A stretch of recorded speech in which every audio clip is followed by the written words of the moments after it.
Welcome back for another cast by RJB. That's me. And unlike what I promised a couple of days ago, I said I would stick to casting purely series of games.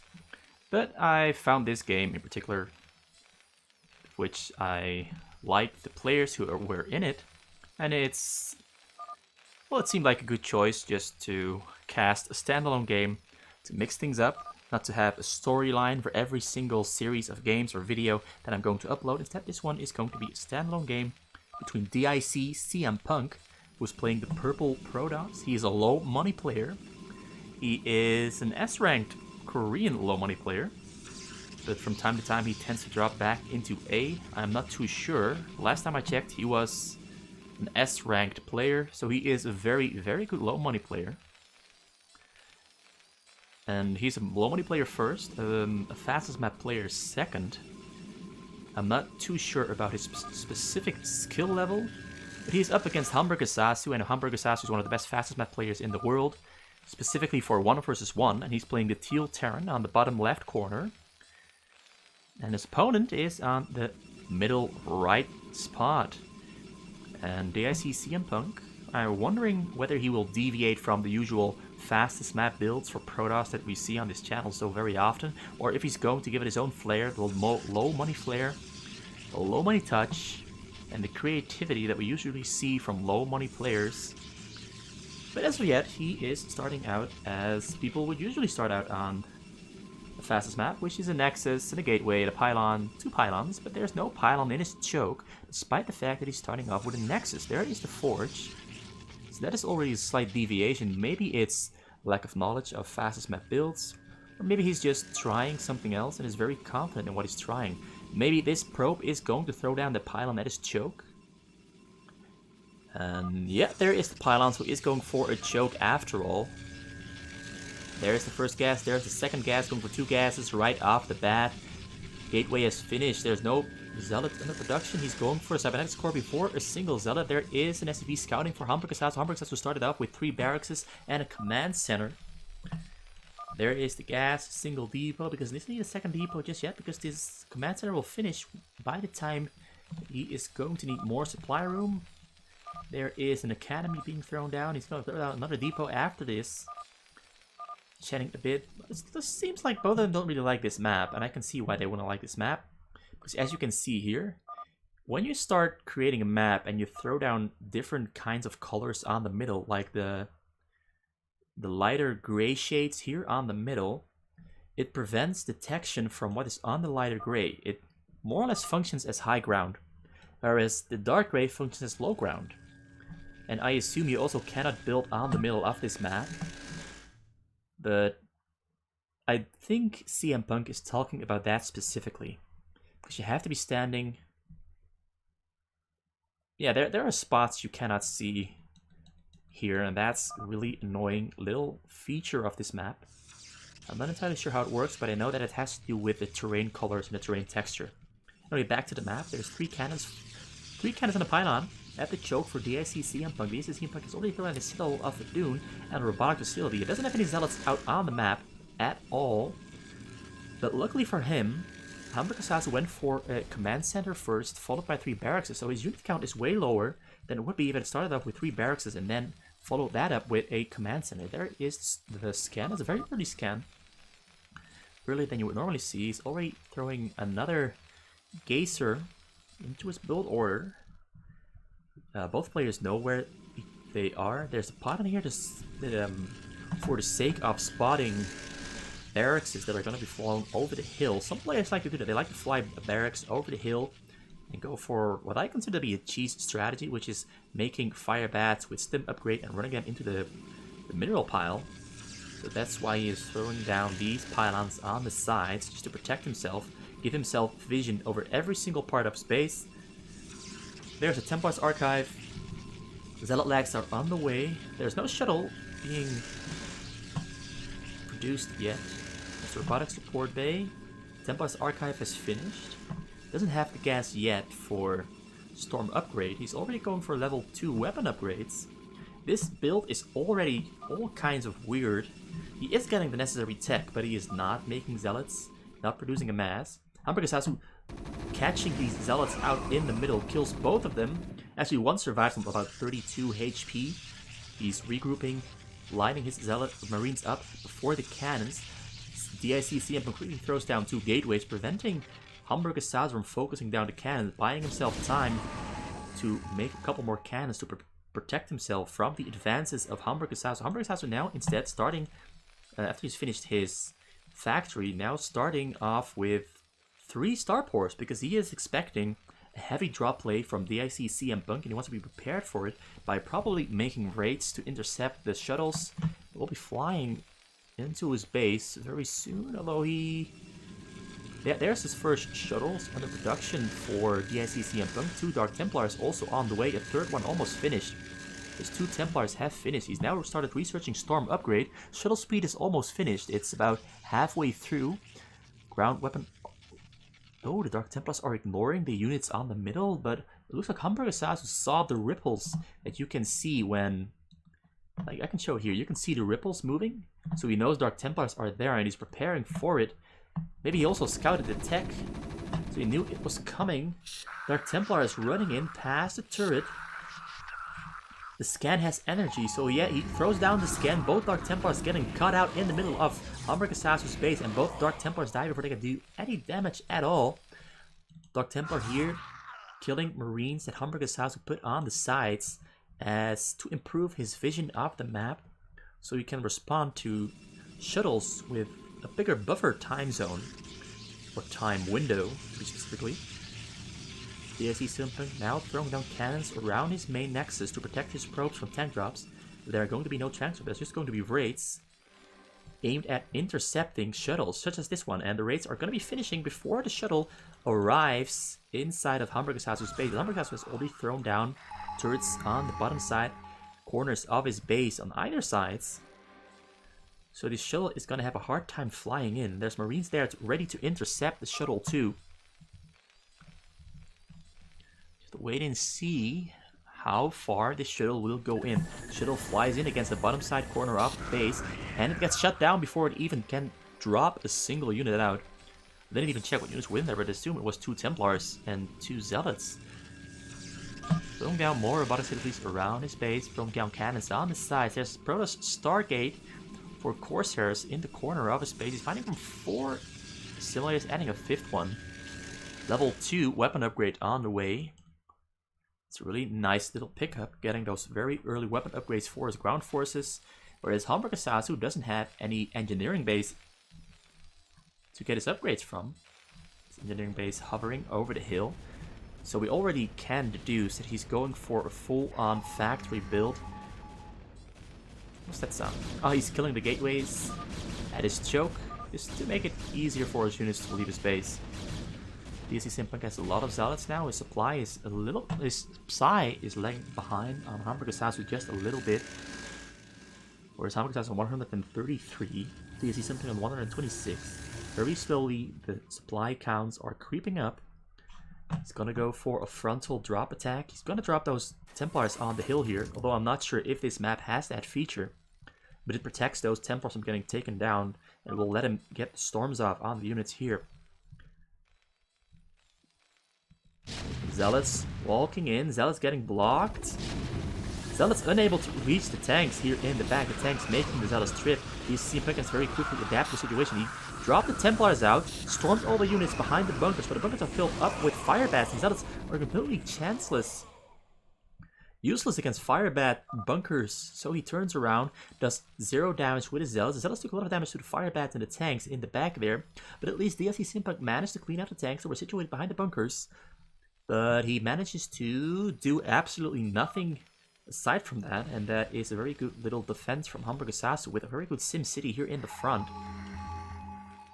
Denying DIC CMpunk the ability from walking in. And even if you were to attack the depots, his units would just die to the fire bats here in the bunkers.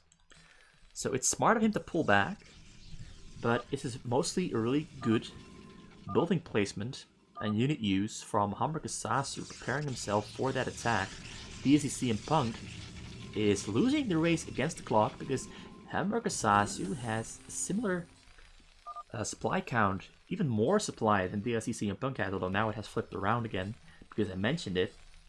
Hamburgersasu is growing bigger and bigger and hasn't felt any damage or pressure from DLC CMpunk. So the pressure is now being flipped back to DLC CMpunk because DLC CMpunk has to make something happen. He has to put the pressure on Hamburgersasu. And Hamburgersasu now lifting up his barracks over the hills to get himself some extra vision. But here, a huge attack for DLC CMpunk is streaming in. He's going to send those Dragoons in first because the Dragoons can take down the depots from afar. And there are no tanks sieged behind the bunker, so these depots will go down before a single tank even gets there. One depot goes down, a second depot about to go down. He's going to have to take down the fire-battered bunker. Because these tanks, his zealots are still unable to do anything. He pulls back his Dragoons because he wasn't able to take down the bunkers. He should take down both of the depots, but the depots going down doesn't hurt Hamburgersasu at all because the bunkers with fire bats in them are still up, denying DLC CMpunk from utilizing his zealots in any way imaginable. So DLC CMpunk now has to change his game plan. And his game plan so far has not worked at all. He's thrown down more forges, going for all the upgrades. He's currently on 002 upgrades, level 2 weapon upgrades in fact. And he's adding on air weapon upgrades, producing more Templars, whereas the Hamburgersasu has 4 armories, all of which are upgrading the air and tank upgrades for his mech and air units. He's no longer producing any marines because he lifted up all of these bunkers, and barracks and engineering base. He doesn't have a lot of turrets on the side, but he has 11 braids ready to intercept shuttles. He's a very good player at target firing and microing his raids in midair. Drop comes flying in for DLC CMpunk. Will the raids move? Will the raids intercept? No, the units get dropped behind the bunker line, right on top of the tanks. And now, this is a very good situation for DLC CMpunk, because now it means he can break into Hamburgersasu's base and finally start dealing some damage to his opponent. The frontal line goes down, the tanks have been killed. So there's no tank line behind the bunkers firing, but new tanks are streaming in, and they're gonna fire down. He throws down the defensive medic on the frontal tank, and the raids get stormed. Hamburgersasu dodges the storm, but a little bit late because he lost a lot of HP on all of his raids. And the tanks here now providing the last bit of defense against the Dragoons. Dragoons being ranged, tanks being ranged, the tanks being superior in range, doing more damage. The raids have gone down to another storm that DLC CMpunk threw down. So now the pressure is finally being felt by Hamburgersasu. As DLC CMpunk breaks into the base of Hamburgersasu, Hamburgersasu now forced to pull back, forced to retreat, forced to send his remaining units from his main to the front in order to defend. More units going to come streaming in for DLC CMpunk. DLC CMpunk has a lot of zealots streaming in, Dragoons streaming in, but tanks sieging up in between the factories, making it harder for DLC CMpunk to focus on them because only a few units can stream into the little bottlenecks between the factories. And it looks like Hamburgersasu managed to defend as more tanks spawn and siege up in between the factories, and crisis has been averted. Now he has to very quickly plug up this hole in his front to close the one option that DLC CMpunk had, and that was going through the front. Even if he were to go in through the front now, there are so many tanks sieged up in between the factories in Hamburgersasu's base, and Hamburgersasu will now definitely be able to defend itself against the advances of DLC CMpunk. DLC CMpunk really has to prepare an answer for this. More raids being produced, raids on the way, being produced in 3 of the 4 starports. 3 vessels out. I don't know which upgrades he has for his vessels, but I assume there has to be at least an EMP, or maybe he's just going to use it for defensive matrix. Hamburgersasu now repositioning his tanks towards the front of his choke, unsieges a bunch of them because zealots are going to come streaming in. Doesn't want to hurt his own tanks with the siege mode, so the siege tanks are now just in unsieged mode, taking down the zealots. 3 tanks still sieged up, taking care of the Dragoons in the back. Storm comes out on the siege tanks, but the storm does very little. The tanks are specifically very good against storms. And now Hamburgersasu decides to go on the offensive because he knows that DLC CMpunk just lost most of his mass, and he didn't. So he can now finally push out. Just these zealots standing in his way, enter the middle of the map. DLC CMpunk massing up very quickly, making sure. I just noticed that I missed a goddamn drop. Yo, I'm gonna have to rewind this a little. No, I'm gonna rewind it at the end. I missed a drop. Hamburgersasu lost a lot of his SCVs there. I'm very sorry for missing the drop. I was so caught up in the action. But he lost a lot of SCVs, down to 40 SCVs. Lost a bunch of his depots too. Lost at least 5 depots in the fight there. So the Zealots are taking down his depots. A fight happening now on the middle of the map. Hamburgersasu marking his tanks back. The Zealots are going down quicker than the tanks are going down. And Hamburgersasu comes out on top on the fight in the middle. Gonna unsiege his tanks, move them up a little bit closer towards the choke of DSC CMpunk. DSC CMpunk now has the tables flipped on him as the pressure has now been flipped on him. He's feeling the pressure as the tanks are hammering away at his choke. The gateway is going to go down. The cannons behind the gateway are going to go down very soon too, because the tanks are sieging up within range of the cannons. And DSC CMpunk loads up a drop. He's gonna drop this on top of the tanks, or is he gonna go for the attack on Hamburgersasu's minerals? Hamburgersasu's minerals are very slowly recovering. 42 SSVs alive right now, mining minerals, mining gas, and Zealots can drop on top of the tanks. Take on total tanks, but the tanks were already unsieging, so no tank splash damage to help DSC CMpunk from taking down Hamburgersasu's own tanks. Instead, Hamburgersasu now rolls in to the choke of DSC CMpunk and sieges up his tanks inside the choke of DSC CMpunk. DSC CMpunk forced to pull back his units outside of the tank range in order to regroup his ground mass. And he's aiming to get somewhat of a surround off. The moment that Hamburgersasu unsieges most of his tanks, this is when DSC CMpunk will go in. Hamburgersasu now down to only 150 minerals. If this attack fails, DSC CMpunk will be able to rebound and kill Hamburgersasu on the counterattack. But it doesn't look like Hamburgersasu will be losing this attack because he has so many tanks sieged up and spread out inside the front of the DSC CMpunk's base. I don't see DSC CMpunk making the comeback from this situation because he has a lot of Dragoons but very little Zealots to get in there in between the tanks. Just Dragoons, and Dragoons are not as good as Zealots against tanks. Though he is now making an expo here at the top. He's going to produce carriers there, but the carriers are going to be very late. He will never ever have those carriers out in time to fight back against DSC CMpunk. But there's a single 2 carriers here have finished. Does he have carrier interceptor upgrade yet? I do not know. Didn't check.